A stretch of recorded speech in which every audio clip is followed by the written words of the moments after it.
নির্বাচন পিছিয়ে দিতে চান, তারা বাংলাদেশের জাতীয় স্বার্থের বিরুদ্ধে দাঁড়িয়ে। সরকার ইতিমধ্যে আদেশ জারি করেছে, জাতীয় নির্বাচন এবং গণভোট একই দিনে হবে। আমরা তাকে স্বাগত জানাই। আমরা বলেছিলাম সংবিধানের এই মৌলিক সংস্কারগুলো করতে হবে। দেশের আর্থ সামাজিক সাংস্কৃতিক ব্যবস্থা, তার এই মৌলিক সংস্কারগুলো করতে হবে। ৭-৭-১৪ দফা নিয়ে আমরা আন্দোলন করেছি। সেই আন্দোলনের ভিত্তিতে দেশের যুগপৎ আন্দোলনের ডাক দিয়েছি। আমরা উদ্যোগ নিয়েছি রাষ্ট্র ব্যবস্থার মৌলিক সংস্কার, মেরামত, রূপান্তর, নতুন বন্দোবস্ত, এই সবটাকে লক্ষ্য করে ফ্যাসিবাদ বিরোধী আন্দোলন করতে হবে।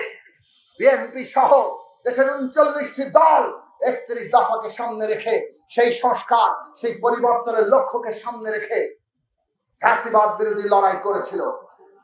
আজকের বাংলাদেশে এই লক্ষ্য, এই রাজনৈতিক লক্ষ্য কেউ যদি সরে যায়, বাংলাদেশের মানুষ তাকে আর গ্রহণ করবে না। লড়াইয়ের মধ্য থেকে ২০২৩ সালের ২৮শে আগস্ট শিল্পকলা একাডেমির পাশে ঢাকায় গণতন্ত্র মঞ্চের সমাবেশ থেকে আমরা বলেছিলাম, আগামী নির্বাচন হবে সংবিধান সংস্কার সভা কিংবা পরিষদের নির্বাচন। কেননা এই সংবিধানের মৌলিক সংস্কার করতে হলে আমাদেরকে জনগণের অনুমতি নিয়ে, জনগণ কর্তৃক ক্ষমতা প্রাপ্ত হয়ে আগামী সংসদে সেটা করতে হবে। কেবল সংশোধনী দিয়ে সেটা হবে না, টেকসই হবে না। সংশোধনী আদালত বাতিল করে দেয়।